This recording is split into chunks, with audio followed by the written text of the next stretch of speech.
Thank you, Sue. It's hard to stay a tender soul and tough, and we need both, right? Our last speaker before our intermission is Robin Larsen. Robin A. Larsen has focused on journalism, film studies, and teaching. After earning a PhD at Temple, she taught communication studies at CSU at San Bernardino from 1995 to 2011. After moving to San Francisco to be near her daughter and family, she has been writing an historical mystery titled An Awful Sunday, hopefully not based on a day here in church.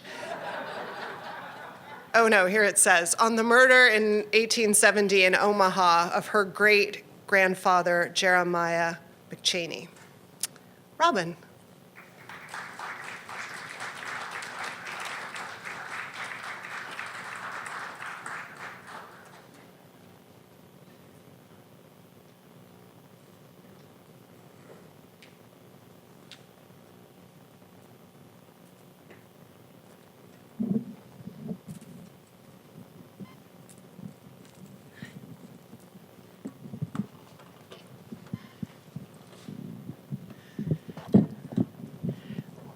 Thanks very much to our august minister who introduced pretty much everything I was going to try to introduce. This part that I'm reading is from a very late chapter in this book that I keep writing interminably and hope that someday I will finish. It is about, he's talking, Jeremiah is still alive in this point, and from his point of view as he talks, he's engaging in talking therapy, which was actually a phrase used mostly for PTSD suffering Civil War, post-Civil War vets. And I sort of elaborated and said that a lot of early settlers who went to places like Nebraska were suffering from PTSD. So anyway, here I go. On a club route of a squatter on the Kuntz brothers' claim lots, I saw something. You know, we wear white sheets to cover our faces, yet some of our fellow citizen lawmen move so characteristically they can be recognized. One claim club member I'm sure I witnessed a few nights ago was George Lake, who slouches terribly on his horse. His setter is so loose, it is a wonder his horse doesn't shrug him off on the nearest cottonwood trunk as we ride for the Missouri to punish squatters. We were dunking James Mahoney for building his tar paper shack on the Kuntz's lot near 16th and Izard. What I noticed is that as we stopped near Reed's Land, where it meets the levee at Izard, Lake sidled next to our so-called culprit, Mahoney, and slipped him an envelope, a squatter being paid to squat and be punished.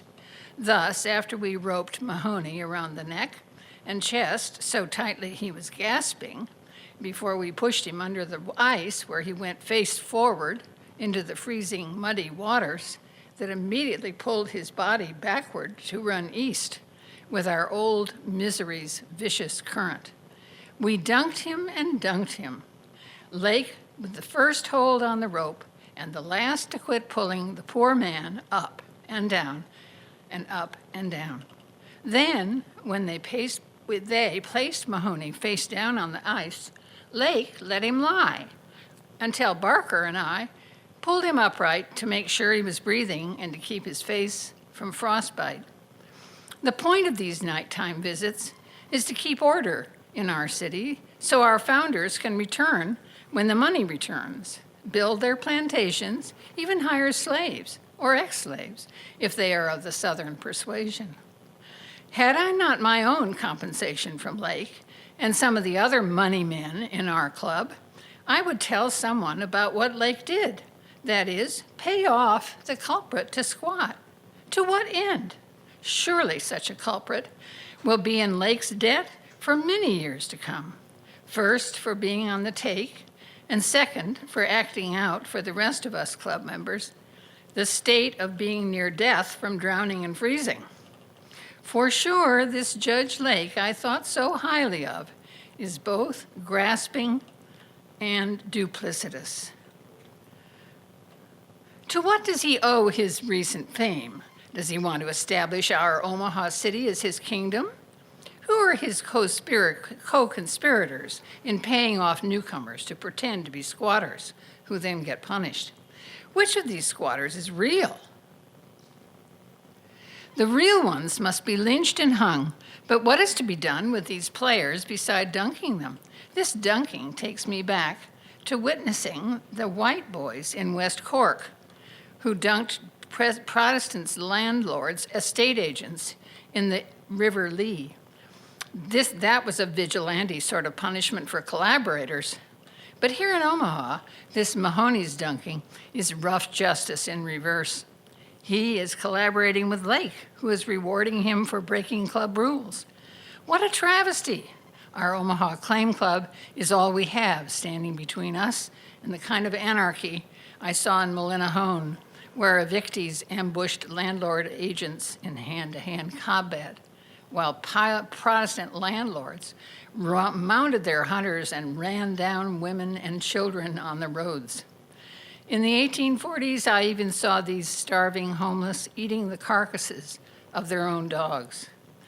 Just as I piled Mahoney behind me on my horse and rode him away to our rude jail for squatters behind our pioneer block, I saw the glitter of Lake's eyes through the slits of his white hood, and I felt a chill run up my spine. Does Lake know what I'm thinking? Does he want me to stop being a club watchman? What if he has learned about my part in the Young Irelander uprising against the British constabulary at Glengarry? In this year of 1858, all of 10 years past then, does he care? Surely I am not the only England-hating Irishman among us.